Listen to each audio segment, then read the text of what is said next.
Bonjour vous et bienvenue sur votre podcast exclusif favori à tous les patriotes de la chaîne Iconoclast et Singe Pourpre. J'espère que vous allez tous et toutes très bien. Aujourd'hui, vous l'avez très certainement vu dans le titre de la vidéo, on va vous parler un petit jeu indépendant, pas grand chose, une petite nouveauté un peu fraîche qu'on n'avait pas vu venir, à savoir les nouveaux Pokémon Écarlate et Violet. Et je ne serai pas seul pour vous en parler, puisque je suis accompagné d'Elena. Coucou Elena. Salut! Et je suis accompagné de Fildrong de Tipassier. Bonjour Monsieur Tipassier. Bonjour, je ne suis pas Monsieur Tipassier, je suis Monsieur Fildrong, tu confonds. Ah oui, pardon, ton prénom c'est Tipassier, c'est ça? C'est exactement ça. Ouais. D'accord. Tipassier Fildrong. Et Tipassier, du coup, je ne sais pas si vous le connaissez, c'est un... Oh, il se considère lui-même comme étant expert en Pokémon, mais y a-t-il un cursus particulier pour devenir expert en Pokémon? Bien sûr, il faut faire un bac économique et social et rater ses études.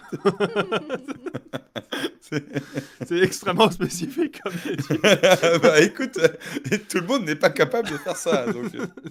Mais alors, oui, vous connaissez Fildrong. Vous avez très certainement vu sa vidéo sur son avis. Si ce n'est pas le cas, je vous invite à aller la voir parce qu'elle est extrêmement intéressante et qui va très certainement aussi reprendre certains points qu'il a pu développer dans cette vidéo aussi. Mais nous, ici, le but, ça va être de discuter du jeu, de ce qu'on a pensé, et évidemment qu'on va se permettre de spoiler un petit peu. Donc, Fildrong, rassure-toi, tu as la parole totalement libre là-dessus, tu pourras Tu tout sais dire. qu'il y a encore des éléments du jeu que j'ai pas encore découvert. Parce que j'ai tellement été efficace pour me prévenir des spoils et tout, en masquant des mots clés en fait sur Twitter et tout, qui sont encore masqués. Et que je ne démasque pas quand je vois les trucs. Et du coup, bah, tu vois, par exemple, les portails, Mhm. les fameux portails, bah, je sais toujours pas exactement comment ça se passe. J'ai toujours pas vu de vidéo ni rien. Alors, je me doute bien de ce qu'il y a derrière, mais voilà. Attends, les portails pour les raids? Non, les portails Ah. des, tu sais, avec les fameux légendaires, quoi. Ah, oui, Mais je oui. sais pas comment ça se passe. Je sais pas du tout comment ça se passe. Alors, Je sais que c'est les piliers, je sais qu'il faut les trouver, mais je sais pas trop ce qu'il faut faire de plus, tu vois. tu fais bien de soulever ce point-là parce que tant qu'à faire, autant lâcher le morceau tout de suite. Personnellement, j'ai fini le jeu, mais j'ai fini ce que propose le jeu pour arriver jusqu'au crédit. Je suis pas allé plus loin, j'ai pas encore fait le post-game que je me réserve pour mes vacances Ouais. parce que j'ai envie d'y retourner. Elena ne l'a pas terminé, mais il y a une petite subtilité, Elena, tu veux bien l'expliquer? Oui, alors, c'est mon premier Pokémon de ma vie. J'ai jamais joué à Pokémon avant et donc pour moi c'était une totale découverte. J'ai fait une quinzaine d'heures de jeu, donc je suis plutôt contente parce que c'est quelque part un peu un exploit pour moi de jouer à Pokémon. Donc voilà, là, ça y est, c'est fait. Une petite découverte pour ma part et du coup je vais peut-être pouvoir apporter un point de vue d'un total noob vis-à-vis de ce jeu-là. Et Nice. alors, j'ai pas sélectionné mon invité non plus pour des pacotilles, parce que Fildon fera office d'expert S Pokémon, comme je vous l'ai expliqué en intro. Est-ce que tu peux nous raconter un petit peu ta démarche avec le jeu, comment est-ce que tu l'as découvert et comment est-ce que tu l'as terminé? Alors moi, Pokémon, j'ai commencé ça en 1990. Le mec a rien compris, tu sais. J'étais tout petit déjà. Bah moi, en fait, les jeux Pokémon, faut savoir que comme c'est mon métier, je les aborde en mode let's play, Ouais. mais public. Donc du coup, c'est vrai que je fais plus trop les jeux pour mon plaisir unique. Je joue vraiment purement dans une optique de pas amuser la galerie, mais ce qui est important, c'est voilà, il faut que le jeu avant tout soit let's playable. Mhm. Et c'est vrai que notamment bah, ce Pokémon était un peu moins let's playable que les autres Pokémon à ce niveau-là, parce que bah, quand tu parles de semi-monde ouvert, bah, enfin ou même de monde ouvert, je suppose, c'est un peu moins intéressant de suivre un let's play parce que c'est moins structuré. Forcément, il va y avoir des longs moments où il se passe rien, va y avoir des moments où il se passe trop de trucs, comme là, il y avait des trucs avec les niveaux des trucs de scaling qui faisait que tu pouvais arriver à un endroit qui était au bon niveau et puis derrière tu retournais en arrière et t'étais trop fort. Il y avait des moments un peu comme ça, donc je l'abordais vraiment en mode le youtubeur qui veut faire du contenu dessus. Ouais. Et c'est vrai que ça fait quand même assez longtemps que je joue plus vraiment à Pokémon pour moi-même, quoi. Je le fais toujours vis-à-vis de ma commu. Donc c'est un regard qui va être assez spécifique à ce niveau-là, parce qu'on du coup on est quand même pas beaucoup techniquement en France à faire ça, quoi. T'es pas un peu genre le premier youtubeur Pokémon francophone?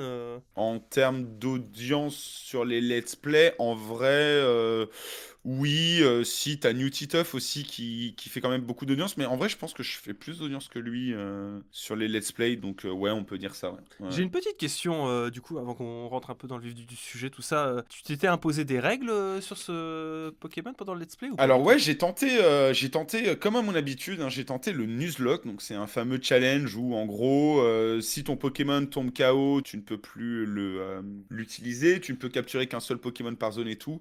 Mais je l'ai abandonné, en fait, je l'ai perdu, tout simplement, mais je l'ai un peu laissé mourir, en fait, ce Nuzlocke. J'aurais pu, je pense, le jouer un peu mieux et tout, mais en fait, ça m'a vite saoulé parce que comme tu vois les Hmm. Pokémon, bah du coup, ça enlève un peu le côté surprise. Les zones sont très peu nombreuses parce que bah en gros, t'as genre une douzaine de zones dans l'entièreté du jeu, donc bah ça limite beaucoup le nombre de trucs que tu peux capturer. Et t'as aussi le côté, bon ça aurait été sympa pour le Nuzlocke, mais là je l'ai pas trop exploité. C'est le côté, bah tu peux tomber sur des trucs beaucoup trop haut niveau. Bah c'est comme ça que je me suis fait avoir. Ce qui a mis fin à mon Nuzlocke, c'est un Motorizard niveau 40, niveau 45 dans la... alors que mon équipe était niveau 26, tu vois. Ouais, pas mal. C'était un peu dur. Je me suis baladé dans le désert, j'étais en mode «Ah, tout va bien se passer!» Et puis pas du tout. Ouais, C'est très très mal passé. je vois. On Je me sait suis tous un peu que... laissé mourir. En fait, le truc, c'est que j'ai vu que j'arrivais dans le désert, j'étais en mode «Mais si je veux le faire sérieusement, je dois revenir en arrière et tout.» Et puis je me suis dit «J'ai vraiment pas envie de casser le flow de l'aventure pour des histoires de Nuzlocke, tu vois.» Oui, j'ai l'impression que celui-là, ça a l'air un peu compliqué d'appliquer ce En genre de vrai, je règles. pense que c'est facile si tu connais un peu le jeu. Ouais. Si tu sais pas où tu vas, en vrai, il est vraiment pas facile. Mhm. Mais si j'avais su où j'allais, je l'aurais fait sans aucun souci, je pense. C'est juste qu'en gros, comme je voulais vraiment pas me spoil, j'y suis allé. Bah, je te dis, je suis allé au désert alors que j'avais pas rien à foutre là, quoi. J'étais beaucoup trop au bas niveau. Alors que c'est dans les zones de fin, le désert. Mhm. Donc, mais j'y suis allé, j'ai rencontré un Pokémon, j'ai vu qu'il était plus haut niveau que ma team, et tu vois, je suis pas revenu en arrière, quoi. Je me suis pas dit, oh, je vais sauver mon challenge. Je me suis dit, bon, bah tant pis, vas-y, le jeu est mieux à faire comme ça, en vrai. Pour une première C'était fois en tout chiant cas. aussi, je m'empêchais de capturer. Il y avait plein de Pokémon que je pouvais pas capturer. J'avais des Pokémon qu'on connaissait déjà, alors que c'est quand même cool dans une nouvelle génération d'avoir des nouveaux Pokémon. Donc voilà, pour toutes ces raisons, j'ai décidé un peu de me forfeit. Alors, tant que je t'ai sous la main, je me permets, avant qu'on rentre encore une fois dans le podcast, encore une petite question. Vu que on sait que la Switch, enfin on sait, on n'est pas censé le savoir, et d'ailleurs personne ne le sait, mais que la Switch est facilement émulable, Oui. est-ce que tu penses que ça peut s'amuser à faire des petites ROM détournées Bon, il y a déjà, je crois, il y a déjà déjà des modes, hein. Ouais, il y de a Pokémon déjà des Écarlate modes. et Violet? Ouais, ouais. Alors, notamment, il y a un mode qui a fait beaucoup parler de lui parce qu'il y a un gars qui, en 3 jours, a réussi à faire un mode qui ne lag pas et qui ne clip pas sur l'émulateur. Donc, du coup, Il a fini le forcément, jeu, quoi. ça met un petit coup aux gens qui disent oui, mais ils sont que 160, ils ont que 3 ans pour le développer. Voilà. Donc, bon, voilà. Alors, on pourra dire que oui, voilà, effectivement, sur un PC, t'as plus de moyens que la Switch, mais bon, on pourra aussi dire que le jeu est sûrement optimisé à la pisse, vu qu'il y a des jeux qui tournent mieux, notamment bah, les autres jeux Pokémon. Donc voilà. Bon, bref. En tout On cas, y ouais, il y, a reviendra un il y a peu des plus en modes comme détail là. ça. Il y a quelques modes un peu fun aussi qui ont été, mais pour l'instant, il y a pas non plus de méga mode comme ils avaient fait à l'époque. Par exemple, avec Pokémon Soleil et Lune, il y avait eu assez rapidement un mode qui s'appelait Pokémon Star, qui changeait un peu l'aventure et la difficulté. Pour l'instant, il n'y a pas ça. D'accord. Ça mettra peut-être plus de temps à développer. Avant qu'on commence, j'aimerais faire un petit point remerciement. Donc du coup, c'est un petit message qui s'adresse à vous, auditrices et auditeurs qui nous écoutez actuellement. Merci de nous soutenir, ça fait méga plaisir. Vous êtes un peu plus de 80 actuellement au moment où on enregistre ce podcast. Et une petite dizaine aussi sur YouTube en souscription. Donc merci beaucoup, ça fait méga plaisir, ça fait chaud au cœur et c'est très encourageant pour la suite. Maintenant, on va pouvoir s'attaquer un petit peu plus en dur sur Pokémon Écarlate et Violet. On va s'y mettre maintenant.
Alors, Pokémon Écarlate et Violet, c'est la seconde génération de Pokémon arrivée sur Switch, si j'ai pas de bêtises. Oui, c'est ça. Ouais.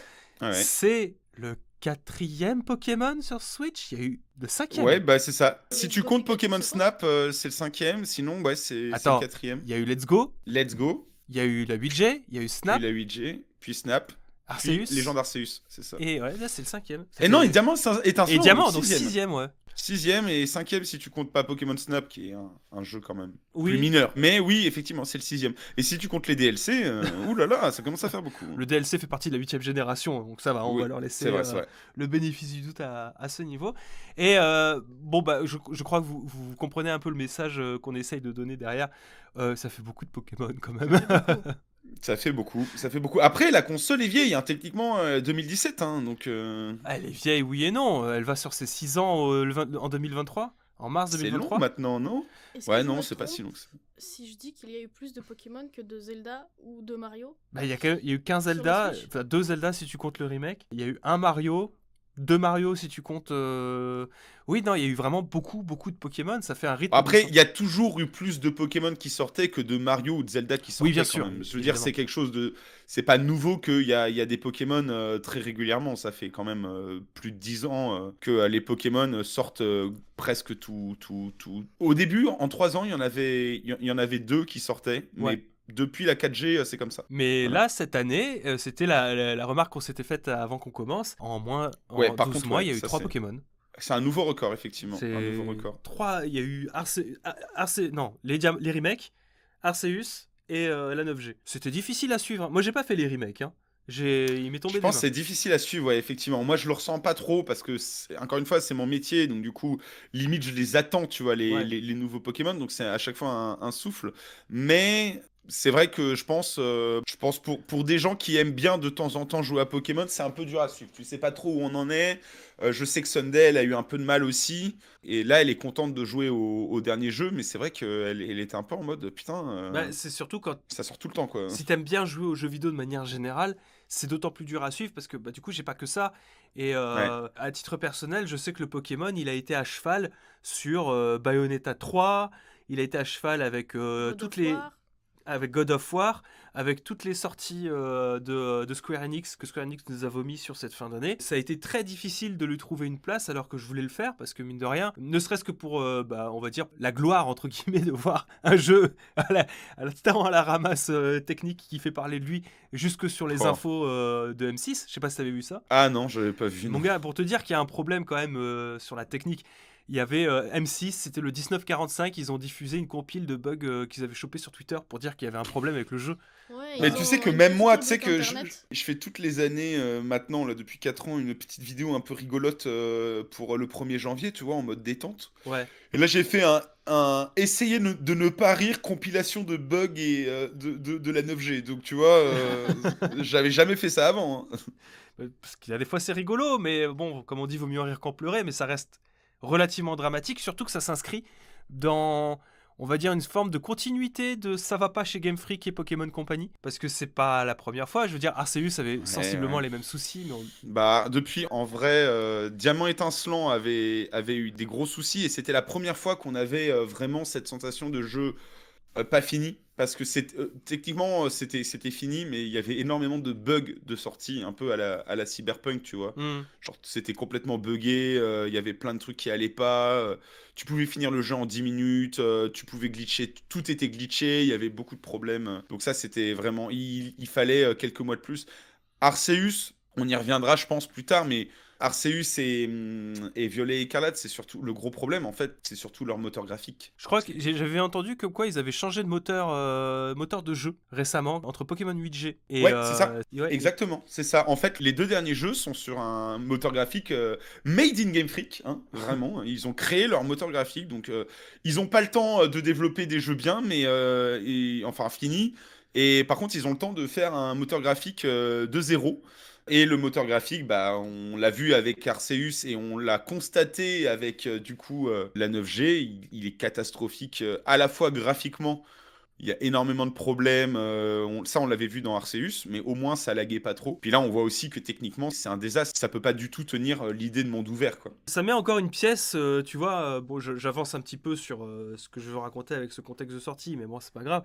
Ça met encore une pièce dans l'histoire du laisser plus de temps à Game Freak pour faire leur bail, parce que le premier truc qui pourrait venir en tête, c'est Game Freak, pourquoi vous vous embêtez à faire un moteur graphique quand vous pourriez faire tourner votre jeu sous Unreal Engine 4 et C'est ce qu'ils ont fait avec la 8G, qui était plus belle et mieux finie et moins buggée que ce jeu-là, tu vois. Oui, mais à côté, Pokémon, c'est tellement un mastodonte financier que tu peux pas, même ne serait-ce que 10% de tes royalties à reverser à Epic pour l'utilisation du moteur Unreal Engine. C'est énorme. C'est énorme, c'est énormissime. Donc, vaut mieux avoir son propre moteur maison, quitte à ce qu'il soit un peu plus claqué.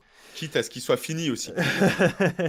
Voilà, alors vous en doutez, ça fait une technique. On revient là-dessus et promis, après, on a fait le choix de ne pas trop insister sur cette technique-là, mais au bout d'un moment, c'est un peu l'éléphant au milieu de la pièce. Le jeu est très moche. Ça donne un jeu très moche. Ça donne un jeu pas fini, ça donne un jeu tout buggé, ça donne un jeu qui souffre sur beaucoup de points. Et c'est absolument terrible parce qu'on pourrait se dire que c'est que quand on est en jeu, quand on est dans le monde ouvert, que ça rame comme pas possible, que les textures soient moches, qu'il n'y ait pas d'anti-aliasing. Mais je crois que c'est même pas ça le pire. Je crois que le pire, c'est quand c'est les menus qu'en peuvent plus. Et tout en peut plus. Cinématiques les cinématiques en peuvent plus.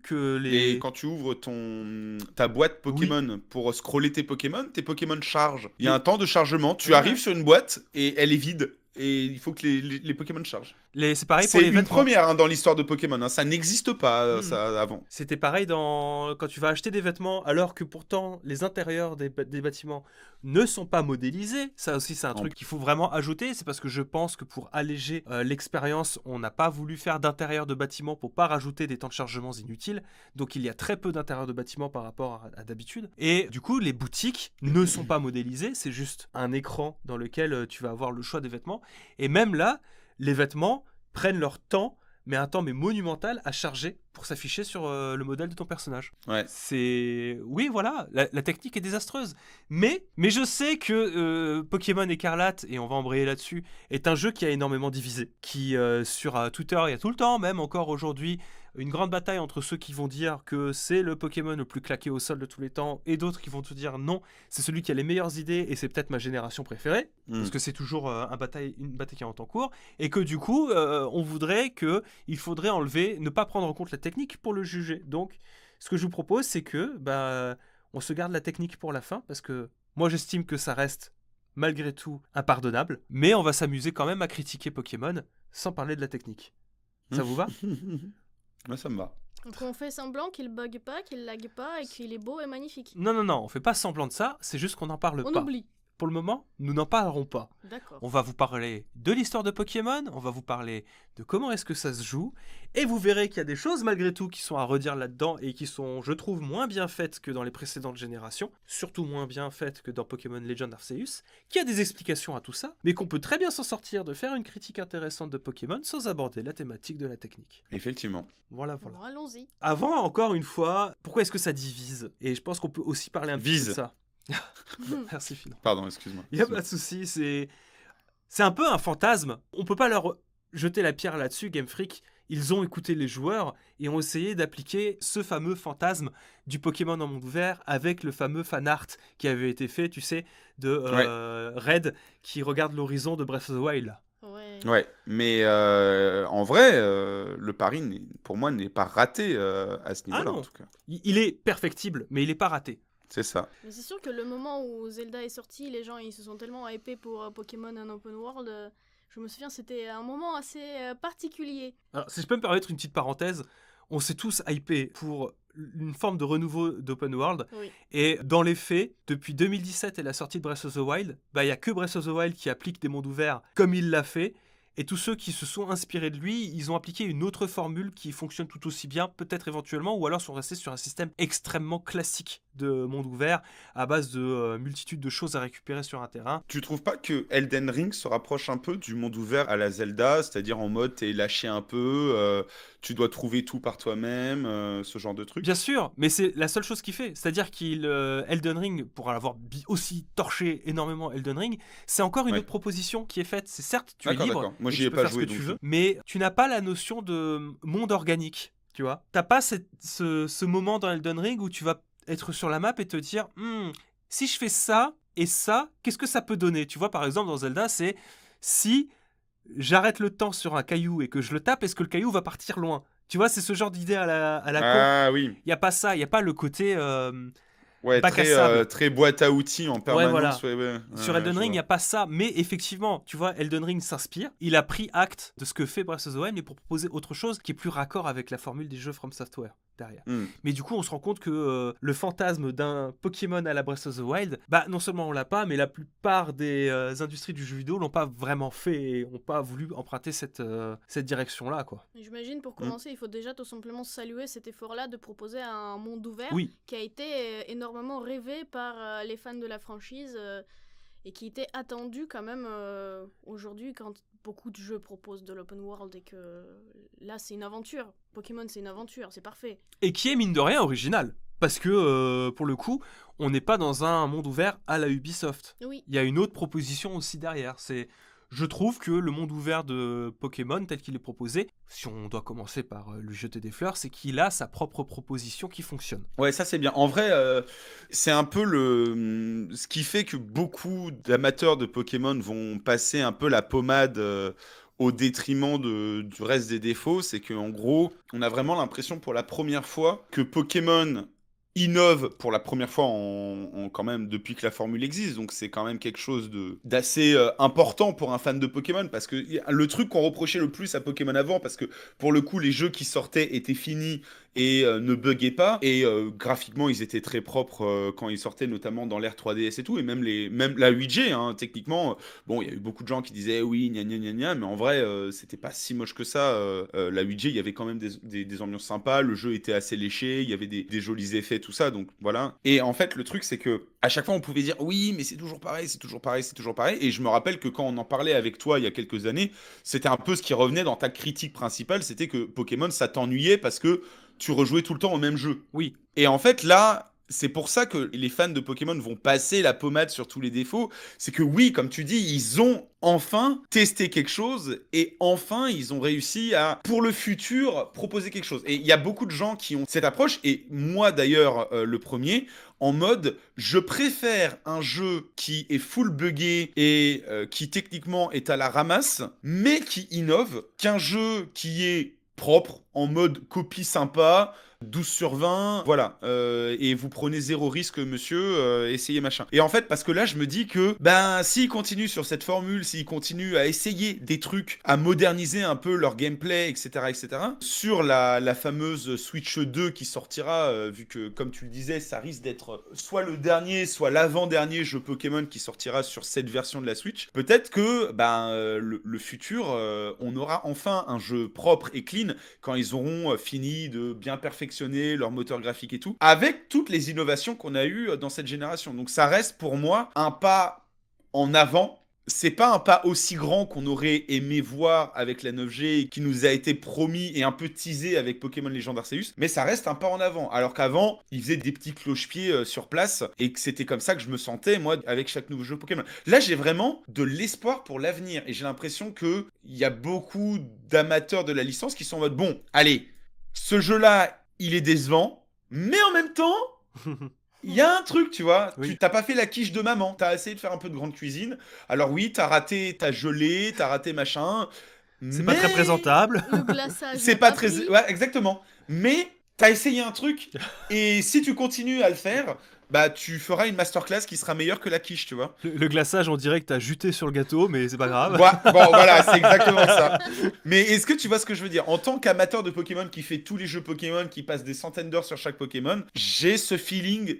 Je peux pas m'empêcher d'être optimiste pour le futur, alors que les autres jeux, on pouvait difficilement s'empêcher. Par exemple, après Let's Go, qui on le réalise maintenant, était sans doute le jeu de la Switch le plus joli Pokémon, tu vois, Mhm. en termes de réalisation pure. J'étais en méga somme parce que j'étais en mode où va la licence, quoi. C'est terrible, c'est de plus en plus je te prends par la main, c'est de plus en plus méga enfant de 3 ans friendly. Genre, mec, ton fils peut y jouer à Let's Go. Et du coup, j'étais hyper pessimiste. Et là, je suis optimiste, même si le jeu est dégueulasse. Moi, oui, optimiste. Après, j'ai enchaîné aussi avec Sonic Frontier qui a exactement les mêmes défauts et Ouais. les mêmes encouragements. Je veux dire, Pokémon Écarlate, c'est peut-être un Sonic Frontier extrême. Mais là où je serais un petit peu moins dithyrambique, c'est que pour moi, le gros problème, on y reviendra très certainement plus tard parce qu'on a d'autres points à aborder avant, mais le manque de temps me fait me rendre extrêmement pessimiste dans la mesure où c'est déjà un point qui plombe pour moi Pokémon Écarlate, c'est que Game Freak n'a pas le temps de faire le post-mortem de ces jeux. Et que pour moi, si on n'a pas la capture d'Arceus dans Pokémon Écarlate et Violet, c'est qu'ils n'ont pas eu le temps de capter qu'en fait ça plaisait aux gens. Je suis à moitié d'accord parce que l'analyse est bonne pour moi, mais en fait c'est un truc qu'on vit avec World of Warcraft. Alors en fait World of Warcraft ça a été carrément même confirmé, c'est-à-dire que en gros World of Warcraft, bon je sais qu'il y en a moins qui joueront, mais en gros si tu veux World of Warcraft, il y a eu une extension où ils ont innové. C'était une extension il y a 6 ans et en fait ils ont innové un fonctionnement de base de l'extension, du post-game machin avec des ressources que tu dois réunir et tu peux les réunir un peu à l'infini. Et il y a des gens. Enfin, il y a des gens qui ont aimé, mais la majorité des gens ont détesté en mode tu n'as pas de fin au jeu. Tu vois ce que je veux dire? Mhm. C'est quelque chose qui a été énormément critiqué et les extensions n'ont pas été appréciées du tout et tout et tout. Et en fait, les gens comprenaient pas parce qu'ils ont sorti 2 extensions après où il y avait le même genre de mécanique. Et même moi, j'étais en mode, mais vous apprenez pas de vos erreurs ou enfin. Et en fait, il y a eu une interview du coup avec la sortie de l'extension actuelle.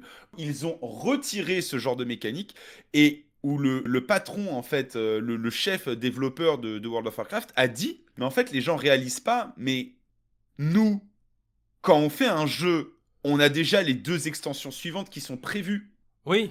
Et on avait déjà cette mécanique qui était prévue pour les 2 extensions suivantes parce qu'on pensait que ça allait marcher. Et quand on a vu que les retours étaient négatifs, bah c'était trop tard. On a préféré maintenir cette mécanique plutôt que tout refaire à zéro et faire un truc fini à la pisse. Et en fait, Pokémon, ils vont tirer les leçons de la 9G, mais pas au prochain jeu. Mais Peut-être au jeu suivant. C'est ce Il y que a je un te dis, décalage c'est en qu'il fait. n'y a pas assez de temps. Ils n'ont pas le temps, en fait, Oui, bah, de ils ont de le tirer temps, les mais conclusions. après coup, quoi. Ils ont le temps après coup, on va dire. Ah, il faudrait Mais laisser plus de temps sur le développement pour pouvoir oui, voir ce qui fonctionne et ce qui fonctionne pas. mais ça, tu sais comme moi que ce n'est pas possible. Pokémon, c'est un jeu que tu peux voir comme un format à la Fortnite ou un MMO où il faut du contenu tous les ans. Sinon, les gens, ils ont peur du fait que les gens le délaisseraient ou pas, tu vois. Bah, dans ce cas-là, Pokémon, faut vraiment le voir comme un jeu avec des mises à jour constantes, en oui, fait. sauf que c'est pas le cas. Et ce serait mieux que ce soit Ouais. un jeu avec des mises à jour constantes dans ce cas-là. Bah Ok, ouais, c'est vrai. à ce compte-là, il vaudrait mieux qu'ils prennent 3 ans supplémentaires à développer un ultime jeu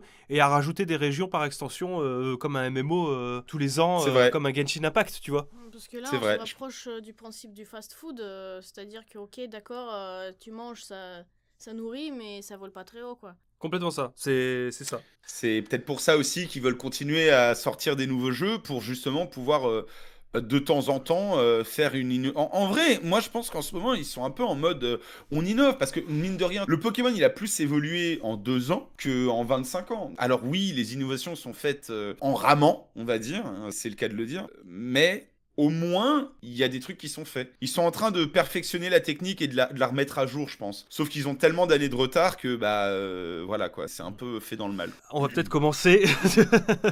Ah, on a sur- toujours pas commencé le podcast? Bah si, on a commencé, Ah, mais j'ai un conducteur sous les yeux. J'avais envie de parler de l'histoire d'abord. Ouais, mais un t'as petit peu. l'habitude avec moi, à chaque fois la conduction se fait difficilement. Pokémon, vous le savez, depuis déjà la 6e génération, 5e génération, ça se passe dans une région du monde. Ça n'est plus uniquement au Japon, enfin dans une région inspirée d'une région du monde. La précédente génération, c'était le Royaume-Uni. Encore un peu avant, c'était Hawaï. Encore avant, on avait la France avec Pokémon XY.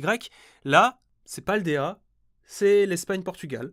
C'est ça. Voilà, donc on a une région qui, bah, ça tombe plutôt bien. On peut bien en Avec faire quand le même tour. pas mal d'influence aussi Amérique du Sud. C'est plus hispanique que la péninsule. Si tu veux, la zone est la péninsule, mais il y a beaucoup de références au carnaval brésilien, aux fêtes C'est des vrai. morts du Mexique, etc., etc. Mais en gros, c'est la bulle à ce niveau-là. La culture hispanique est tellement vaste que ils ont préféré en faire une sorte de gloubi-boulga, quoi. Le jeu nous met entre les mains un personnage, je crois, c'est une quinzaine d'années qu'on doit avoir, non? Ouais, c'est ça. Je pense qu'on est lycéen, ouais, un truc On comme doit ça. être Lycéen. lycéen. On est inscrit dans l'école de Poudlard Pokémon. Ouais. Qui est L'académie. moins stylé que Poudlard, Moins stylé, un peu plus moche. mais tout aussi buggé. Inspiré de la Sagrada Familia, pour la petite anecdote. Donc, Ouais. cette école. Je vois plus d'inspiration du parc de Gaudi sur les mosaïques que la Sagrada Familia, mais oui, je comprends. Et qui, du coup, promet un jeu casé sur un rythme de vie scolaire. En tout Ouais. cas, c'est ce qu'on nous laisse supposer au tout début. C'est même plutôt pas mal. Tu dis, ah, cool. Alors, première douche froide, tu ne peux pas explorer toute l'école librement. Non. C'est des panneaux, malheureusement. Il n'y a pas de rythme scolaire non plus, parce qu'en fait, au bout de 2 heures, petite ellipse temporelle, bon, bah, c'est l'heure de la sortie scolaire. C'est ça. C'est un peu dommage, en vrai. C'est un peu dommage. Il Effectivement. y avait moyen de faire un petit truc un peu à la Persona ou à la Hogwarts Legacy qui va arriver. T'en demandes trop. J'ai trop hâte de Hogwarts Legacy. C'est terrible. Je pense qu'Elena aussi, vu qu'on est Oui. tous les deux des Potterhead. Oui. Moi, j'en peux plus, Elena. J'en peux plus. C'est que Courage. elle a eu un petit peu peur quand ils ont annoncé le report des jeux sur PlayStation 4 et Switch, parce qu'en fait ils ont dit repousser, mais non, c'est bon, il va bien sortir sur PC à la bonne heure. Ah ouais, j'ai eu un peu peur que tu me dises Non, qu'il sortirait pas sur PC. C'est les versions Switch et ancienne génération Ok. de consoles qui Ok, sont ok. repoussées. Donc oui, personnellement j'étais un petit peu dégoûté dans la mesure où en plus tu te coltines tout le temps le même style vestimentaire scolaire pendant toute Ah, l'aventure. ça c'est chiant, ça, j'avoue. Mais je pense ça va arriver. Je pense DLC, ils devraient ouvrir un peu les options. Mais c'est vrai que c'est un peu dommage d'avoir que 4 costumes. Et aussi, la customisation est très difficile parce que je sais que t'as dit qu'on parlait pas de bug, mais comme c'est full buggé et full lagué surtout, c'est très difficile d'avoir la motivation de prendre le temps de customiser ton personnage. Alors moi je l'ai fait, mais c'était pas marrant, hein, parce que Ouais. pour que ça charge plus vite, il faut présélectionner les vêtements Ah. avant de les acheter. Du coup ça s'affiche d'abord sur ton personnage avant de D'accord, s'afficher ok. dans les menus. Et c'est une horreur, vraiment c'est pas marrant du tout. Mais du coup voilà, t'es lâché dans la nature. T'as le directeur de l'Académie Raisin ou de l'Académie Orange, en fonction de la version que vous avez choisie, qui vous dit d'aller chercher votre trésor. Et ce trésor, ça peut être soit être maître de la ligue, soit être maître des Pokémon dominants, parce que vous allez rencontrer 3 PNJ qui vont vous orienter sur 3 scénarios différents, soit aller sauver des jeunes enfants victimes de harcèlement scolaire, qui sont en fait la team méchante de l'histoire, la team star en allant les battre. C'est ça. Pour un Sauf total, que oui. notons quand même que tu es obligé de tout finir Oui. pour finir le jeu. T'as pas vraiment le Donc, choix. disons que c'est plus une façon un peu cachée de te donner les 3 classiques quêtes, parce que finalement, dans tous les Pokémon, ça pour le coup, ils ont rien innové, parce que Oui. de base, t'as le défi des arènes, le défi de la team ennemie, et le défi qu'on va appeler légendaire / machin, qui est exactement ce qui se passe avec les Pokémon dominants. C'est tout à fait ça que tu fais, c'est que, en gros, tu fais progresser ton Pokémon qui est le Pokémon légendaire. Donc, On n'avait au pas final, revu de Pokémon dominant, ou alors je me trompe, depuis la 7ème génération, je crois. c'est ça, il n'y en avait pas Ouais. en 8G. Ouais. Ouais. Donc, tu vois, quand je te dis qu'ils ils font des post-mortem en décalé, c'est qu'ils ont dû se Et rendre compte c'est exactement ça. C'est exactement ça. Les Pokémon dominants, les gens ont adoré le coup de mini Pokémon boss comme ça, un peu impressionnant, avec des petites cinématiques un peu fun et tout. La 8G était déjà dans les fourneaux, et du coup, ils l'ont remis en 9G. Et là, tu vas voir que va y avoir des trucs qui vont être critiqués dans la 9G et qui vont pas enlever avant le jeu suivant, tu vois. Genre la technique. Pardon, j'avais dit que j'en parlerais plus. Ouais, voilà, c'est ça. Bon, je vous avoue, ça m'a un peu perturbé cette approche du départ à l'aventure où d'abord on te dit faites ce que vous voulez, vous êtes complètement libre, c'est à vous de trouver votre chemin, votre bonheur, votre rêve, etc. Et que dès que tu sors un peu des couloirs de l'école, il y a 3 PNJ qui se jettent sur toi et qui te Ouais, tirent dans tous les littéralement, sens. Surtout qu'en plus, bon, ces PNJ-là, on les connaît pas. Et il y en a qu'un seul, c'est Menzi qui nous accompagne au début du jeu. Les 2 autres, ils nous tombent dessus comme si c'était nos meilleurs potes, sauf que en fait non. Et Mais oui. ils nous disent chacun, allez, fais ça et ça. Et du coup, toi, tu te dis, d'accord, mais du coup, je fais quoi? Je suis ce qu'ils me disent ou j'essaie de trouver une quête pour moi-même toute seule, comme m'a dit le directeur de l'école. C'est de la fausse liberté, Je effectivement. suis d'accord, d'autant plus que, c'est un contresens total avec ce que te raconte le jeu au début, en mode trouve ton propre trésor, parce que du coup on te l'impose. Bah oui, c'est mes potes qui m'obligent à suivre leurs envies. Mais surtout, comme l'a dit Fidrong, bah, t'es obligé de tout faire de toute manière, t'as pas de choix. Ouais. Littéralement, en fait, si à la limite, ils te remettaient les crédits. Dans certains jeux Pokémon, ce qu'ils font, c'est que t'as les crédits de base quand tu finis la ligue et ils te mettent des crédits un peu plus vénères à la fin. Mais du coup, s'ils avaient mis des mini-crédits à la fin de chaque quête principale, t'aurais pu te dire, ah bah quand même, tu vois, il y a un petit côté. J'ai fini cette partie du jeu qui était pour moi la principale. Et ensuite, tu fais le reste dans un éventuel post-game. Bah là, non, du coup, t'es vraiment obligé de tout finir. Donc c'est une fausse liberté pure. La fausse liberté, on la ressent aussi, bah, du coup, une fois qu'on est lâché dans la nature, à nouveau, parce qu'on a été lâché plus ou moins une première fois pour nous donner un aperçu quand on nous demande de rejoindre l'Académie de Paldea. Moi, je sais que j'ai passé beaucoup de temps sur la première zone à choper C'était elle, sympa, en c'était vrai. rigolo. C'était au tout début. le moment où justement moi je me suis dit ah mais en fait Pokémon c'est pas mal. Tu Mhm. te balades, tu chopes des Pokémon, ils sont mignons. En plus j'ai eu cette pensée là que les Pokémon sont mignons donc quand même c'est que c'est agréable quoi. C'est vrai que, alors, on l'a pas souligné, je trouve les Pokémon de la 8G plutôt réussis. De la 9G, pardon. Oh oui, oui, le design, ouais, je les aime bien aussi. Ouais, ouais, ça fait partie de Pokémon que j'aime bien, ouais. Du coup, on est lâché dans la nature, Mm. comme Caris, et on est lâché, et tout plein de confiance qu'on est, on se dit, bah si je peux faire qu'est-ce que je veux, bah je vais aller où qu'est-ce que je veux aller. Et du coup, tu vas au pif quelque part, et puis tu tombes tel un Fildrong en stream qui se dit, je vais faire un Nuzlocke sur un Motorizard niveau 50. C'est ça. Mais alors ça, moi, j'ai adoré. Je pense que il y a des gens qui vont aimer ou pas. Peut-être que toi, c'est moins intéressant pour toi, mais moi, c'est mon fantasme sur Pokémon, ça a toujours été, et que j'avais été un peu déçu dans Légende Arceus parce que je voulais vraiment vivre ça. C'est vraiment ce côté, t'es lâché dans un monde et genre tu peux aller à des endroits, tu te fais casser la gueule. C'est un truc que j'adore moi dans World of Warcraft. J'ai des souvenirs de World of Warcraft à l'époque où t'étais avec ton petit humain niveau 10 et t'avais un passage et du coup tu prenais le passage. Et tu te retrouvais dans une zone avec de la lave et tout, et t'avais des têtes de mort qui te fonçaient dessus et qui te cassaient la gueule. Et j'ai eu pour la première fois de ma vie cette sensation dans Pokémon. C'est un truc que j'ai, franchement, rien que pour cette sensation, je suis content d'avoir vécu ce jeu. Le moment où je suis arrivé dans le désert, que j'ai vu que j'étais trop bas niveau, et que je rentre dans, qu'il y a un Pokémon qui me fonce dessus, et que le Pokémon est niveau 50, et que je pouvais pas fuir, et que je savais que mon Nuzlocke était perdu, c'était bien. Ça valait largement le fait de perdre le Nuzlocke, ça valait les moqueries et tout, ça valait tout.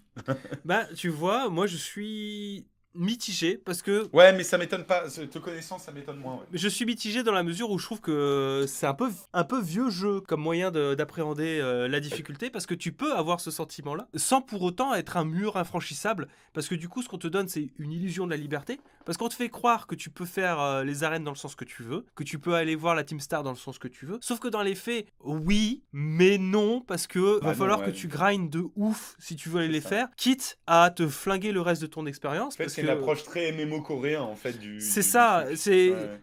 tu peux aller directement dans l'arène de glace qui est niveau 50 comme première arène. Tu peux, avec de la chance, t'entraîner de ouf et aller la finir, mais par contre, tu te flingues le reste du jeu parce que les autres arènes ne sont pas au niveau et restent au niveau 10, 15, Ouais. 20, 30 C'est vrai. qui était prévu par le jeu. Et je trouve que c'est un problème parce que tu peux apporter des difficultés, tu peux apporter des zones plus difficiles que les autres, mais quand même accessibles sans que ce soit un véritable mur pour le joueur, en laissant des opportunités. Xenoblade, par exemple, le fait très très bien dans la mesure où tu as des monstres de ton niveau et tu as des monstres gigantesques, niveau 80, mais ça dès le début de l'histoire, que tu sais que tu vas devoir revenir pour les tataner, pour aller chercher des secrets derrière, tu vois. Et justement j'ai eu ce problème là. Mhm. Sur à peine 15 heures de jeu, bah je me suis rendu compte que je n'ai pas fait les arènes dans le bon sens. J'en ai fait la première, c'était assez difficile, je l'ai fait c'était les plantes, je crois. Non, c'était pas les plantes, c'était à droite là, à côté de Pokémon dominant aux roches et la team Star à feu. Ouais. Voilà, Mm. donc je l'ai fait là, c'était la première arène, c'était un peu compliqué.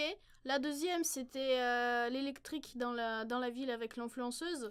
On va Ouais. dire, ça va, c'était un peu plus simple. Par contre, ensuite, je suis revenue on va dire, au début du jeu, dans la zone à côté de l'école, et j'ai fait l'arène plante dans le village un peu Avec Ouais. l'olive. très rustique, avec la pâtissière. Et là, bon, j'ai roulé, surtout, c'était un peu...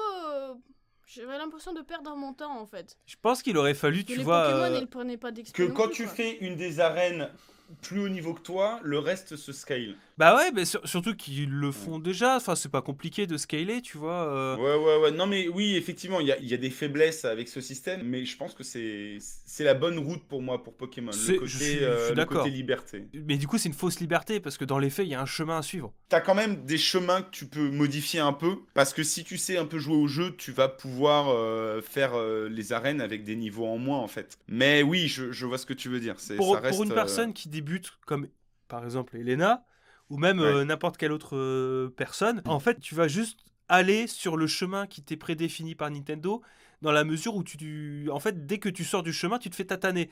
Donc, c'est parce que, en dehors de ce qui est balisé et du chemin optimisé, tu te fais défoncer, que tu vas rester en fait dans le sentier qui est le chemin le plus optimisé pour, en bout de course, et une fois que tu as fini de faire le tour de cette zone Paldea qui n'est jamais qu'un énorme cercle autour duquel tu vas... Parce qu'il y a le cratère en plein milieu, tu fais le tour du cratère en fait, bah pour en fait faire le tour de cette île de Paldea, quoi. C'est jamais ce que tu fais, quoi. Et je trouve que c'est dommage parce que c'est... Après, tu fais pas tout à fait le tour quand même. Tu vas d'abord un peu à l'ouest, puis tu reviens un peu à l'est. Enfin, tu vois, il y a quand même. Je l'ai fait plus en croissant de lune qui montait. Tu vois ce que je veux dire? Oui, je vois. Oui. Le chemin le plus opti, c'est un peu des zigzags, hein, en vrai. C'est ça, ouais. En fait, t'as des endroits. Je trouve que il y a quand même une bonne base un peu de gatekeeping. Parce que oui, il y a, effectivement, au niveau des levels, il y a des trucs qui sont pas ouf. Mais d'un autre côté, il y avait un petit côté à la Zelda, c'est-à-dire où bah, il y a juste des endroits où tu peux pas aller tant que t'as pas fait, par exemple, tous les Pokémon dominants. Il y a des endroits comme ça où tu peux pas grimper, par exemple, il faut sauter plus haut. Donc ça te donne un peu où il faut savoir grimper, où il faut savoir nager. Ça te donne une autre forme de gatekeeping, en fait. Des moments où t'es en mode ah, je reviendrai là quand je pourrai grimper. Un peu à la Zelda où bah, c'était exactement ça, où genre t'étais en mode bah, j'ai pas assez d'endurance pour grimper au sommet, tu vois. Oui, mais ça c'est lié aux Pokémon dominants du coup. En général, c'est peut-être le truc que tu vas essayer de faire en priorité. Alors non ça dépend. Ça dépend Pareil, là, vous savez. Donc, tu vois, toi tu sais. Ok, il y a un Pokémon dominant, il va me donner quelque chose, il va peut-être que je dois faire d'abord tous les Pokémon dominants sans m'arrêter ailleurs. Écoute, je me suis retrouvée dans ma première zone, j'ai fait le Pokémon dominant, j'ai fait le camp de Team Star et j'ai fait l'arène dans la même zone. Hmm. Sauf que vous allez me dire si j'ai bien remarqué ou pas, mais la difficulté de ces 3 points, du coup, de 3 différentes quêtes, c'est pas la même dans la même zone.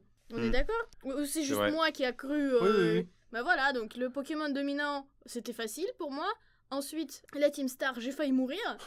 Et l'arène, c'était plus ou moins... ça va, quoi. Mais du coup... Moi, je me suis dit, bon, je suis dans la zone, je fais tout ce qu'il y a à faire dans la zone. Et ensuite, je change de zone et je progresse zone par zone. C'est ça en fait, moi aussi, que tu vois, j'ai pas apprécié. C'est ce côté, quitte à me donner un monde ouvert et me tendre la carotte de la liberté, j'aurais préféré en fait que les dominants me donnent des compétences qui me rendent encore plus libre de mes mouvements, mais que de base, j'ai déjà tous ces pouvoirs. Que mon Pokémon puisse voler, que mon Pokémon, alors peut-être pas le vol, mais qu'il puisse au moins grimper, ou qu'il puisse aller vite, ou qu'il puisse aller dans l'eau, tu vois, parce Un que... élément plus RPG? Bah, j'aurais préféré que de base, je puisse explorer tout le Les monde. arbres de compétences dans Pokémon, let's go. Non, mais j'aurais préféré qu'il fasse ça et que derrière, les Pokémon dominants me permettent de casser le jeu, de casser l'exploration, mais que de base, je sois libre. Zelda, pour reprendre l'exemple encore une fois avec Zelda, dès le début, dès que tu sors du plateau, tu peux tout faire. Hein. Ouais, il y a certaines zones où c'est un peu difficile d'aller, mais oui, je vois ce que tu veux Non, dire. mais tu peux tout explorer, je veux dire. T'es pas limité physiquement. Tu vas pas avoir un item qui te permet de grimper plus facilement aux arbres. Tu vas pas avoir un item qui te Oui. permet d'aller nager. Non, ça Mais de au début, base, tu t'as peux le faire. tellement pas d'endurance que tu peux Oui. littéralement pas atteindre certains endroits. Bah. Et puis non, attends, c'est pas 100% vrai parce que tu sais, t'as des armures spéciales pour les zones spéciales, tu sais, pour la chaleur, pour le machin. T'es quand même un peu, t'as un petit peu de gatekeeping quand même dans Zelda. Oui, mais pas c'est à moins, 100%. c'est moins vénère. C'est Il y a moins ressenti, toujours ouais. d'autres solutions que tu peux utiliser, genre par exemple les C'est vrai. armures contre le froid. Bon, tu Ouais, c'est sors, vrai que t'as tu prends sors une avec potion. ta Ouais. torche ou une Ouais. potion. Ouais, t'as une torche, une potion ou alors une arme de feu. Pareil, quand t'es dans la lave, tu prends une arme de glace, tu seras frais, ou alors tu fais une potion inifugée. T'es C'est pas vrai. obligé d'avoir l'armure. Mais là, C'est vrai, c'est vrai. ici, avec les Ouais, il y a Pokémon des options dominants, alternatives, quoi. j'ai pas trouvé ça déconnant dans le sens que ces capacités-là d'exploration, c'est ton Pokémon qui les obtient. C'est le Pokémon légendaire, c'est ça? Oui. C'est lui qui sait nager, c'est lui qui sait grimper, c'est lui qui saute. Donc tu le soignes petit à petit, il retrouve ses capacités. Donc toi, t'es juste un humain. Tu sais pas J'entends. nager. J'entends, mais si tu veux, moi ce que je souligne, c'est surtout que cette méthode-là de débloquer les capacités au fur et à mesure des Pokémon dominants que tu récupères, ça renforce cette idée d'une illusion de la liberté et qu'il y a un chemin qu'il faut suivre. Pokémon Écarlate et Violet, c'est pas la liberté, c'est écoute mon grand, tu fais ce que tu veux si ça te fait plaisir, Mais en fait, non. mais je sais pas si c'est le plus malin, tu vois, si c'est vraiment fais ce que tu Et veux, hein, mais Après, il y a quand même la majorité des open world aujourd'hui ont un peu cet aspect-là en mode t'es libre d'aller où tu veux, mais n'y va pas, quoi. oui, mais je sais Il pas. faut vraiment, en fait, les jeux où t'es vraiment libre à 100%, en fait, il y en a. Enfin, ouais, t'as Zelda, je pense que tu dois avoir Elden Ring ou ce genre de truc, t'en as quelques-uns, mais.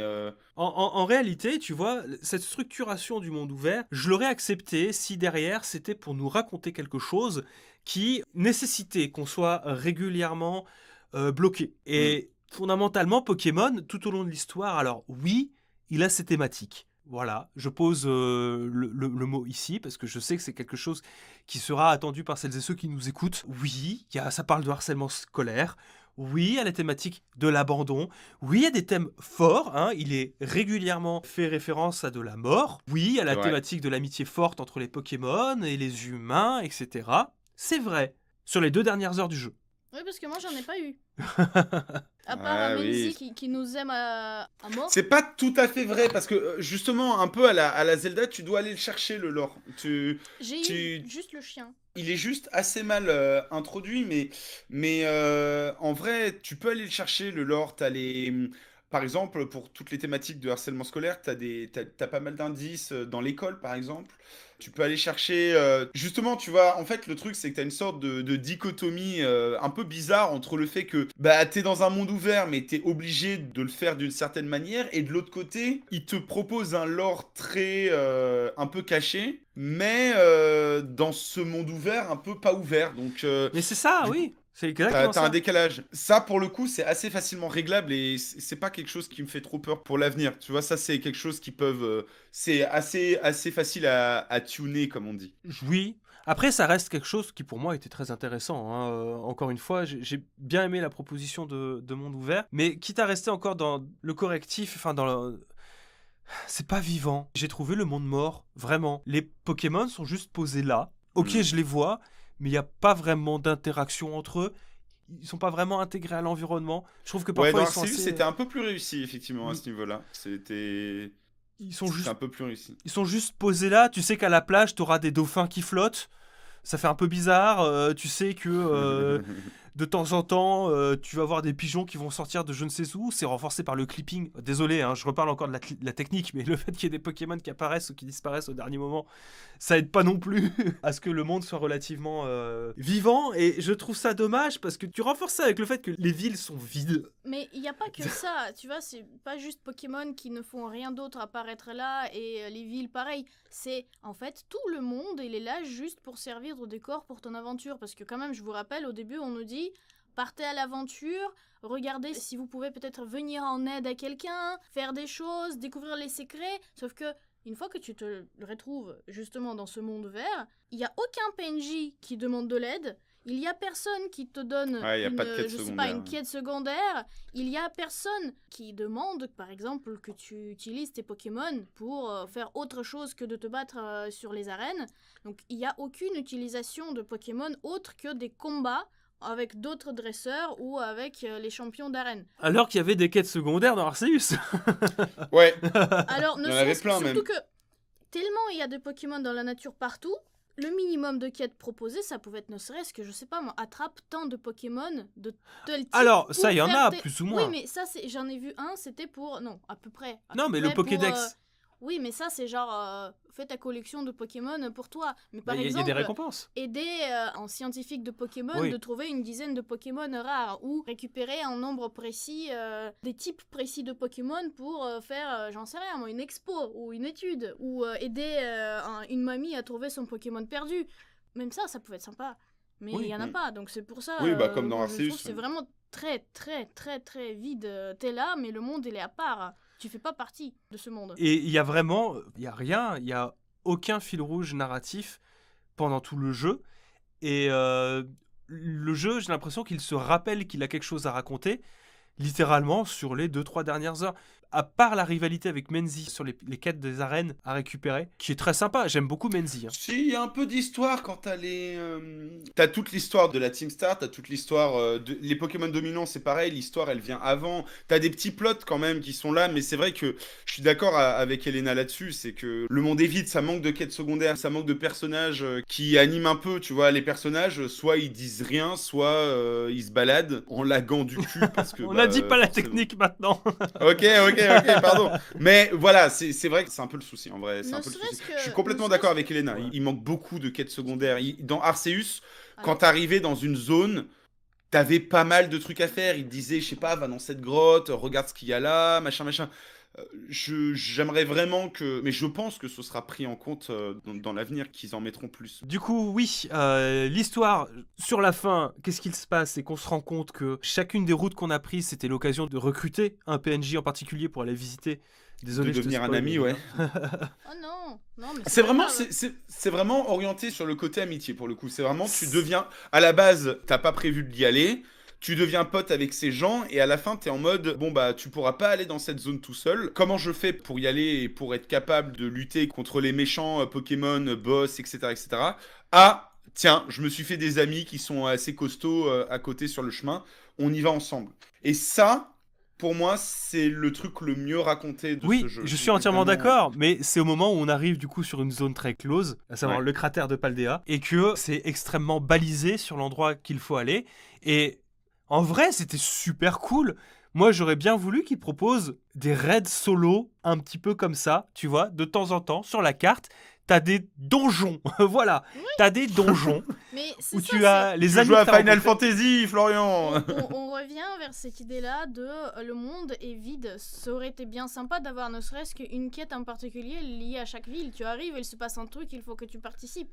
Et du coup, pareil, tu arrives, hop, il faut aller explorer un donjon pour combattre un Pokémon qui a perdu le contrôle. Qu'est-ce qui a empêché Game Freak, tu vois, de mettre en scène la Team Star, mais avec des gens que tu aurais rencontrés sur le chemin, ou j'en sais rien moi, avec le champion d'arène du coin, qui viennent t'aider un petit peu comme ce qui se passe dans le cratère de Paldea, pour aller faire tomber le mec de la Team Star, tu vois.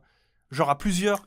Pas que t'es le que t'es le dirlo déguisé avec une coupe ridicule, qui te disent ouais non mais va t'occuper de tout le monde tout seul. Je dis, d'accord, bah merci, c'est gentil.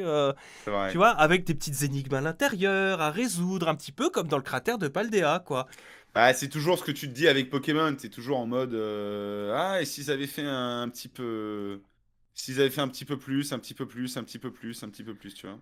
Mais, Mais ouais. je Ils ont trouve pas un temps infini, quoi, je suppose. même, tu vois, t'as beau me dire qu'il y a un petit peu de lore avec l'histoire de la Team Star, etc. Oui, c'est vague, mais ça correspond à quoi?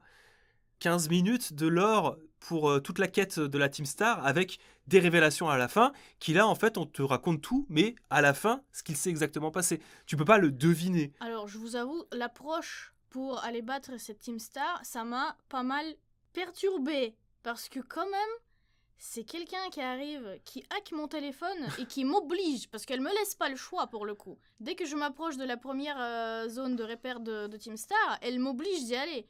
Donc j'ai pas mon mot à dire, c'est terrible aussi. Du coup oui, ce cratère de Paldea, on arrive et c'est là que t'as le scénario qui se réveille et qui finalement nous apporte une conclusion à l'histoire de Pepper.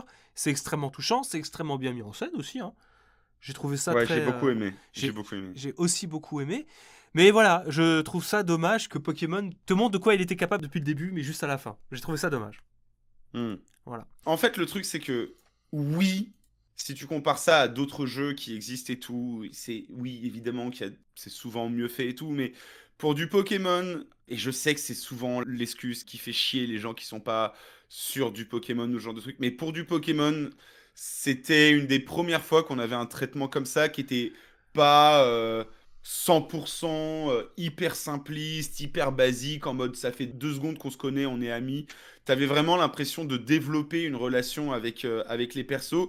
Et même si c'était entouré, comme le dit Elena, de zones vides, et même si, comme tu le dis, c'était au final très rapide, qu'il y avait, oui, effectivement, au final, tu peux faire tenir ça en 30 minutes, mais quand même, c'est le premier jeu Pokémon et j'ai 33 ans et je suis quelqu'un d'extrêmement blasé par toute la licence et comme tu le sais, je suis quelqu'un qui lit beaucoup de trucs avec des gros développements de personnages, etc., etc. Mais là, j'ai eu l'impression pour la première fois dans l'histoire des jeux Pokémon, n'en déplaise aux fans de la 5G et de N, de vraiment de bond avec des personnages et le moment où tu pars dans le cratère en mode j'ai besoin de mes potes pour y aller et que tu as cette fameuse cinématique qui est comme par hasard, la seule cinématique qui n'est pas buggée de l'entièreté du jeu, où tu pars et que il t'attrape et que tu sautes et qu'il y en a un qui t'attrape par la main pendant que vous êtes en train de plonger dans le cratère, c'est une des rares fois sur le jeu Pokémon où j'ai ressenti un truc en mode putain, Mais j'ai vraiment l'impression d'être ce personnage suis- et de m'y intégrer. Tu je vois. suis entièrement d'accord avec toi. Mais c'est d'autant plus rageant de me Eh dire oui. que Eh, s'ils ça, avaient fait ça un petit peu avant, avec d'autres moments et potentiellement d'autres personnages, ce moment-là, qui est finalement le moment le plus intéressant et qui se retrouve comme étant le seul moment où Pokémon se réveille, s'il y en avait eu un petit peu avant, ça aurait pu être aussi épique que les Avengers Endgame, tu vois. ouais. Ça aurait Mais pu du être coup, un non. momentum, ça aurait pu être l'apothéose d'un moment qui est monté crescendo progressivement parce que tu as fait d'autres trucs avant avec eux. Hmm. Tu vois, je trouve que c'est dommage. Maintenant, j'aimerais revenir un petit peu plus sur les combats. Et là, c'est un peu plus toi qui va nous en parler, sur tout ce qui est modification et notamment sur l'apport de la terracristallisation, qui est la feature, le gimmick de cette 9e génération. Et ce que ça vaut en termes de stratégie ou de combat, comment est-ce que toi tu l'as vécu. Moi, Viteuf, je suis un fan des méga évolutions, donc tant que je n'aurai plus le retour des méga évolutions, je serai triste et fâché. Ah oui. Mais j'ai trouvé ça intéressant, c'est vrai, de pouvoir changer de type en plein combat. Je trouvais ça rigolo, le fait de taper plus fort aussi sur les attaques stabées. Je trouve ça rigolo. Visuellement, je suis un peu dubitatif. Je sais pas toi ce que t'en as pensé, Christophe et Elena, de cette feature-là. Alors, quand j'ai vu un Pokémon habillé en tête d'ampoule, je me suis dit, bon, allez, c'est parti. Mais bon, c'était rigolo. Bon, après, jusqu'à là, tu vois, pareil, en termes d'approche vis-à-vis des combats, bon, j'évite, jusque là, en tout cas, j'évite d'avoir trop de types, de mélange de types et tout, parce que sinon, je m'y perds. Si je peux me permettre un dernier commentaire avant de laisser parler le maître, j'aimerais juste dire que, à titre personnel, j'ai subi ce syndrome avec la terracristallisation, de la peur de consommer, que je retrouve dans beaucoup de RPG Ah bah où oui, parce que tu peux pas le recharger. je peux pas le recharger. Du coup, je ne l'ai que très rarement utilisé. Parce que comme tu explores beaucoup et que c'est relativement facile de te soigner sans passer par des centres Pokémon, je l'utilise une fois, mais après je peux pas le réutiliser pendant 2-3 heures avant que je retourne à un centre Pokémon, quoi. Ouais. Voilà. Ça c'est bien en vrai. Parce qu'il y a un truc qui était saoulant avec les mécaniques, notamment l'attaque Z. En vrai, la 6G ça allait parce que c'était une méga, donc c'était un peu différent, mais l'attaque Z de la 7G c'était trop chiant parce qu'en gros, tu détruisais absolument tout. Il n'y avait aucun combat qui était difficile. Sans doute d'ailleurs le jeu le plus facile de l'entièreté de la licence, la 7G, à cause de ça. Parce que t'arrivais, le mec il mettait son meilleur Pokémon, tu balançais l'attaque Z, il était mort et c'était relou quoi. En 8G, ils avaient arrêté ça parce que le Dynamax, tu pouvais l'utiliser que dans des endroits spécifiques. Et là, ils remettent un peu cet aspect avec la terracristallisation que, bah oui, effectivement, tu vas vouloir utiliser seulement à des endroits très spécifiques quand vraiment tu as l'impression que le dresseur est fort et tout. D'ailleurs, on n'a pas parlé, on aurait dû en parler un peu avant, mais il y a un truc que j'ai beaucoup aimé qui fait un peu partie des seules petites, finalement, quêtes secondaires. C'est les fameuses quêtes de il faut vaincre les dresseurs. Mais surtout, ça à la limite, bon, c'est pas très intéressant, mais c'est surtout ce qui est très intéressant, c'est les dresseurs boss. Je sais pas ce que vous en avez pensé, vous qui n'êtes pas des professionnels du truc. Oui, c'est vrai, oui. Il y a des combats qui sont ultra durs. Mm. Elena, je sais pas ce que t'en as pensé, Alors, mais je sais pas si j'en c'est ai ceux eu qui ont un liseré noir, tu sais, qui ont une bulle noire. Oui. une bulle noire. T'en as pas rencontré? Ouais, quand ils te sont très parlent, forts. c'est noir le texte. Ah, je sais pas, j'ai absolument pas remarqué. Par contre, bon, une fois, j'ai rencontré un dresseur, il avait une chèvre plante, elle était trop compliquée pour moi, je me suis pris à 3 fois, mais je ne pense Voilà. pas que c'était un dresseur boss. Bah si, peut-être. Hein. C'était peut-être un Dancer Boss. Si, Ok. si, ils sont plus haut Mais c'était niveau, compliqué, j'étais surprise. ils ont des meilleures attaques, ils ont des objets sur leurs Pokémon et tout. Ouais, c'est ça, c'est vraiment une bonne surprise Mais les pour combats de moi, pour le Pokémon, d'ailleurs, si je peux me permettre, je les trouve relativement en retrait. Hein. Tu peux complètement les squeezer. coup. Ouais. Bah oui, complètement. Mais du Mais coup, tu peux même tout skip. oui, c'est vrai, tu peux tout skip et juste battre Tu des peux Pokémon tout faire sauvages. avec la fonction Let's Go là, et puis voilà. C'est ça. Tu fais que les arènes. Du coup, la Terra Cristallisation, je t'en prie. Et ben la terra-cristallisation, c'est une mécanique qui est assez cool. Un peu moins débilos que l'était pour moi l'attaque Z et le Dynamax. Alors en termes de puissance, c'est plus fort que l'attaque Z, un peu moins fort que le Dynamax. Ça reste très très fort évidemment, changer ton type et tout, mais ça te donne des ouvertures stratégiques, donc c'est intéressant. Tu vois par exemple, bon alors il te le hint un peu dans les combats d'arène et ça reste très facile à prévoir, mais je sais pas, par exemple l'arène insecte. Il ramène son Tedursa. Le Tedursa, la faiblesse du type normal, évidemment, c'est la faiblesse combat. Et le Terra cristallise en type insecte. Et du coup, il récupère une résistance au type combat. Donc peut-être que toi, t'as mis ton type combat en mode ah, je vais être super efficace sur lui. Et puis tu te fais surprendre. Et puis il fait une grosse attaque et tout. Tu te fais Dans les surprendre faits, une fois. tu te fais surprendre une fois, effectivement. Au final, tu comprends qu'il Terra cristallise seulement le type. Donc c'est pas non plus extrêmement bien foutu. Mais. Je pense pour des joueurs casual, c'est quand même assez fun, quoi. Mais bon, c'est vrai que pour moi, voilà, j'ai vite. Mais même la première fois, je t'avoue que je me suis pas fait surprendre, hein, tu t'en doutes bien. J'ai vu une arène insecte avec un Pokémon de type normal. J'ai dit, bah, c'est sûr que c'est son dernier Pokémon, 100% et le Terra cristallise en type insecte. Et j'ai fait quand même mon attaque super efficace, tu vois. Bon. C'est l'inverse qui aurait été surprenant, c'est de foutre un Pokémon plante à la fin qui se Terra Voilà, cristallise en autre chose, quoi. ouais, exactement, ouais. Ça aurait été peut-être plus intéressant. Mais peut-être un peu plus frustrant pour des débutants C'est ça. ou ce genre de truc. Mais ça aurait permis de nous apprendre à reconnaître les icônes de Terra cristallisation. Aussi, par exemple. Parce que, bon, bah, c'est vrai que ça m'a pas vraiment aidé. J'ai fait beaucoup de raids, donc j'ai surtout appris les Terra cristallisation en jouant sur les raids, parce que j'ai Ouais. pu facilement associer à quoi ressemblait quoi. Mais c'est pas les dresseurs d'arène qui personnellement m'ont donné des hints parce que de manière ils se cristallisaient à chaque fois dans le type de l'arène. Donc bon, Hmm. c'est pas extrêmement compliqué. Mais du coup pour la scène compétitive, vu qu'on en est là, parce que toi t'es un peu dans la compétition, moi j'ai trouvé ça rigolo sans plus, mais je suis toujours un fan de la méga évolution. Mais aujourd'hui, pour les combats Pokémon stratégiques, ça vaut quoi tout ça? Bah, c'est très fort, mais c'est un peu moins. T'as un peu moins la sensation un peu écœurante du Dynamax. Parce qu'en gros, le Dynamax, je te passe les détails, mais c'était vraiment abusé fort. C'était trop centralisateur. Là, c'est centralisateur, mais tu peux gagner une game sans avoir besoin de terra cristallisée.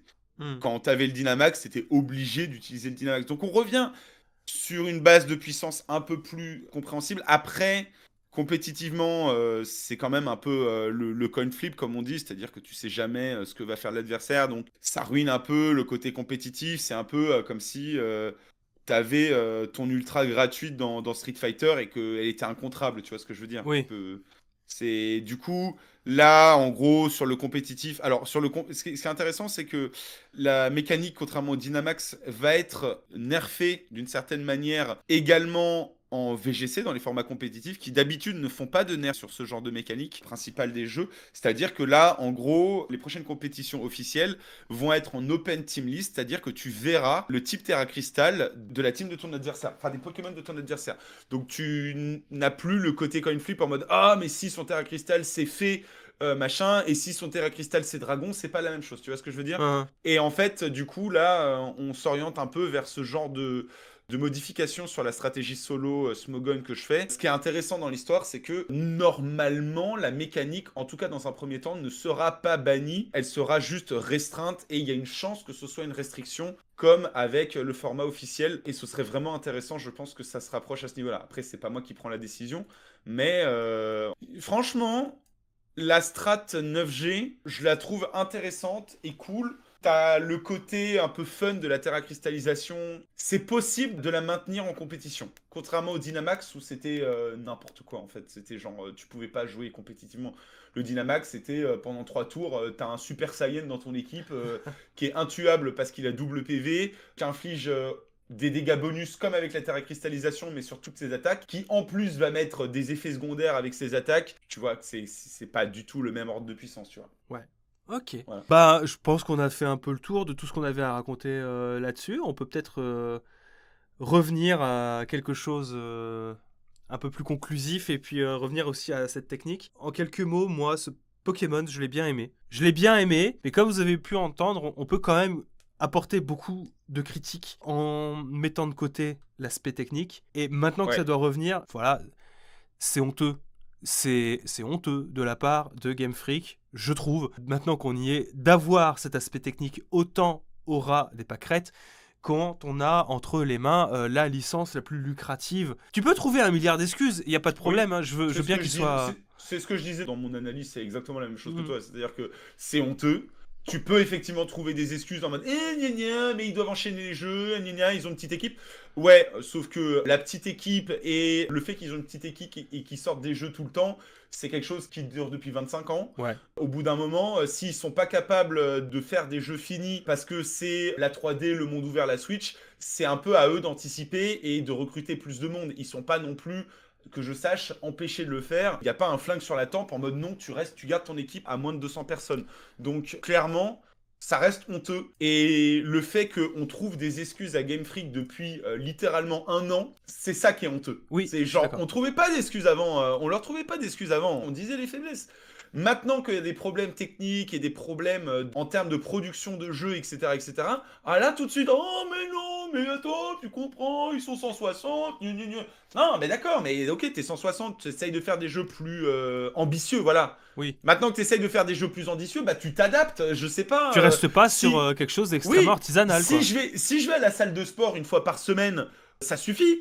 Peut-être que je peux aller faire une petite course color run de 5 km. Si demain je me dis putain je vais me faire un marathon et que je continue à courir une fois par semaine et que quand je vais au marathon je me fais casser la gueule et on pourra me dire oui mais c'est parce qu'il s'est entraîné une fois par semaine. Et d'accord bah super mais ça reste que je suis un gros débile d'être allé courir une fois par semaine tu vois. Quand on voit des grosses équipes comme CD Projekt qui se cassent les dents sur du Cyberpunk 2077, quand on voit les jeux Ubisoft tout buggés alors qu'ils ont des équipes de 500, 600, 700 personnes, c'est évident que le problème il est là, il est dans la structure interne de Game Freak et c'est pas normal. Tu peux pas leur excuser le fait qu'ils ne veulent pas se structurer et adapter leurs moyens de production aux attentes qui sont demandées. Ok, tu veux pas donner plus de temps aux équipes pour faire leur nouveau Pokémon à l'année. Ok, je suis pas d'accord, hein. À titre personnel, philosophiquement, j'estime qu'il faudrait plus de temps de manière générale pour les jeux. Mais si c'est pas ton but, ok, ça s'entend. Ou des équipes tournantes. Ou des équipes tout simplement tournantes, voilà. doubler les effectifs et faire des Mais équipes ouais, tournantes. mais faut se donner les moyens de ses ambitions au bout d'un moment. Exactement, Parce que voilà. sinon, tout ce que tu fais, c'est faire cruncher les gens pour qu'ils soient tout le temps au bout du rouleau quand ils finissent leur jeu. Un jeu qui sera pas fini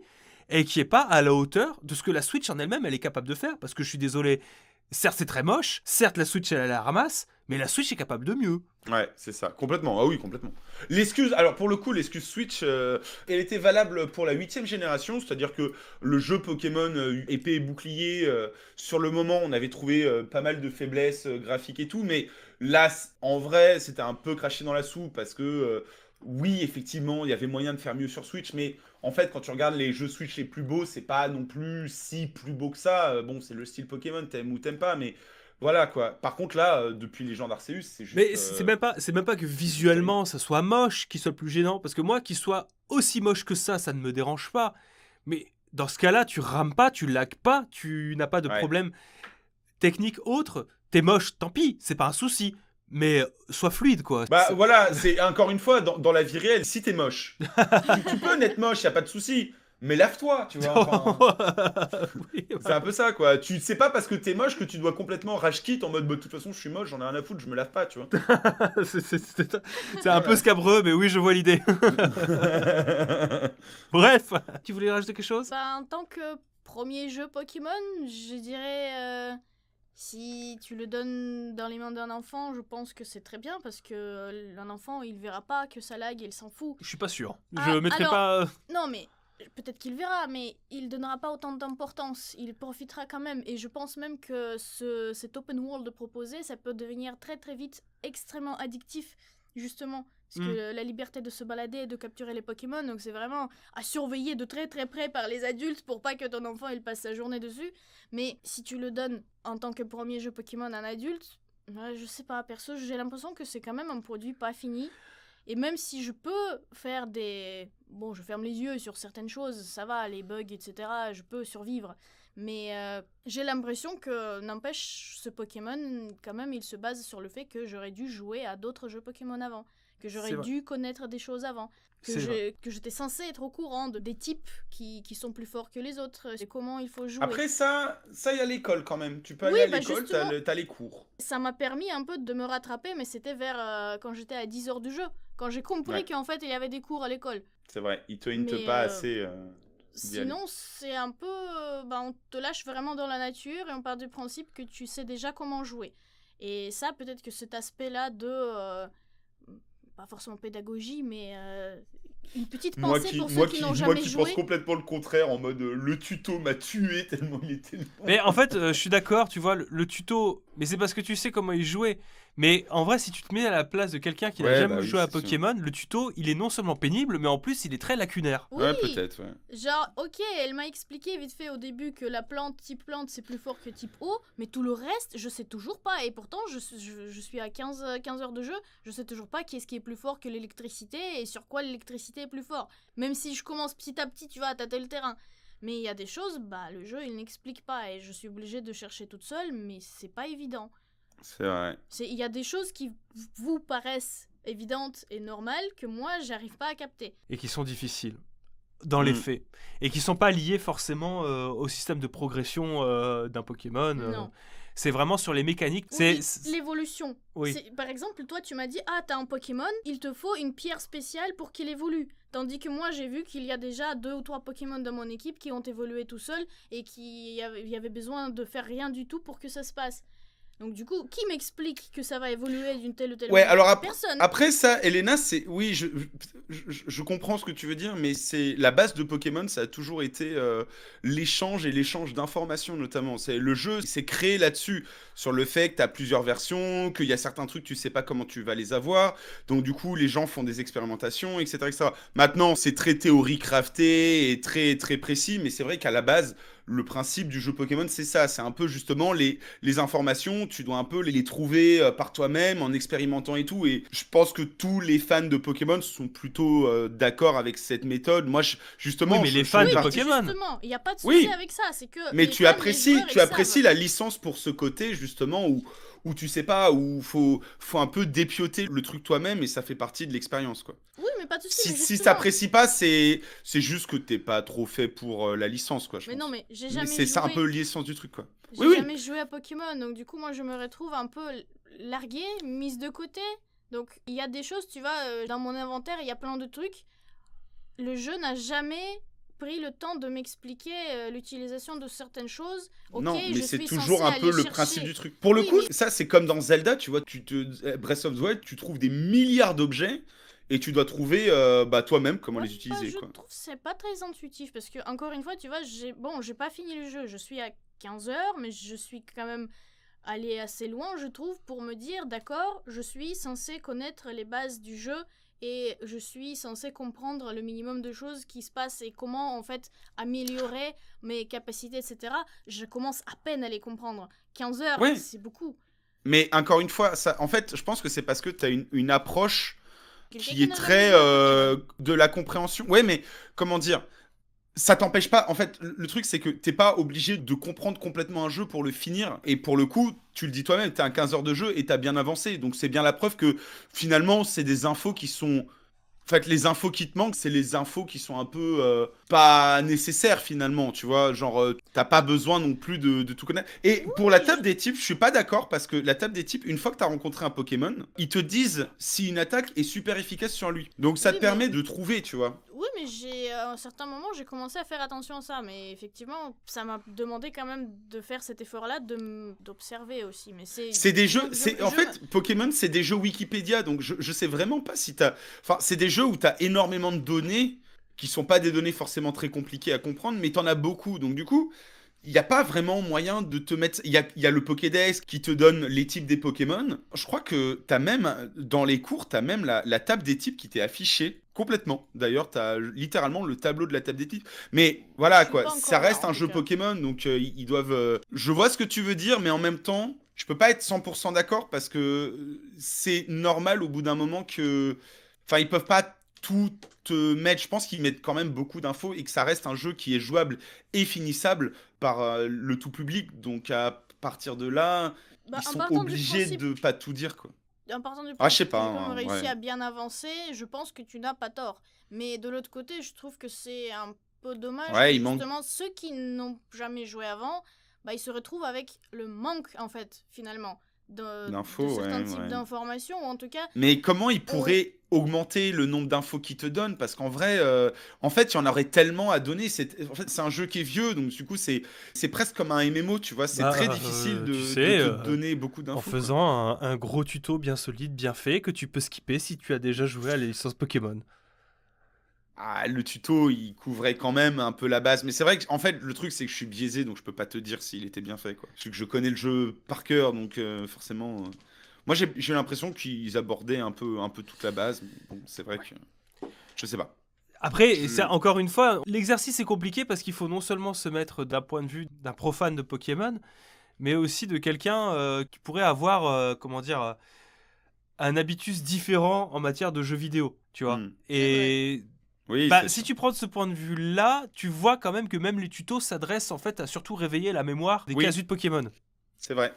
C'est pas faux. Ça, c'est Voilà. vrai. Je suis d'accord. Mais je suis pas. C'est pas vraiment un Enfin, défaut, je pense que genre, c'est, c'est je pas un pense que gros c'est problème. Ça je se pense que c'est un fait. jugement juste de dire ça.